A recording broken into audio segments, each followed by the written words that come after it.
என்னை பத்தி பேசணும், நம்ம கட்சியை பத்தி பேசணும், இந்த துரோகிகளை பத்தி பேசணும். இதுதான் ஸ்டாலின் அவர்களுக்கு வந்தது. அவர் ரத்தத்திலே இருக்கு.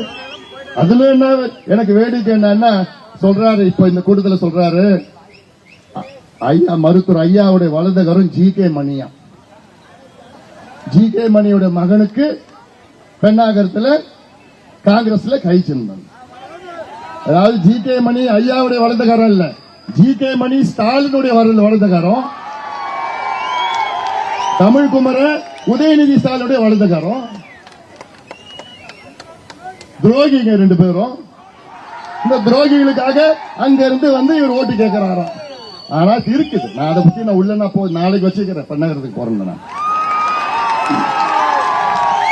இன்னைக்கு நம்ம தொகுதியை பத்தி பேசுவோம், தர்மபுரி பத்தி பேசுவோம். தேர்தல் வரும் போகும், வெற்றியும் வெற்றி வாய்ப்பு இழப்பும் மாறி மாறி வரும். அது ஒரு பெரியது இல்லை. ஐயா கூட இருந்த பலம் எவ்வளவு பெரிய சக்தியா இருந்த பாட்டாளி மக்கள் கட்சிக்கு என்ன நிலைமை? நீதிமன்றத்தில் போய் தலைகுனிவு ஏற்பட்டிருக்குது. இதுக்கு யாரு காரணம்? அன்புமணி தானே காரணம். இப்ப பலமான ஒரு கட்சியை பலவீனமான கட்சியை மாத்தினது மருத்துவர் அன்புமணி.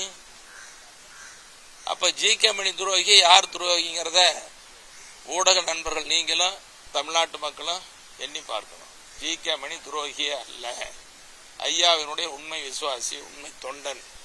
46 வருஷம் அப்படி துரோகம் பண்ணிட்டு போகணும்னு நினைச்சிருந்தா வேற கட்சியில எத்தனையோ கட்சியில கூப்பிட்டாங்க, எவ்வளவு பதவி. நான் சுயேட்சை நின்று 1986 சேர்மேன்.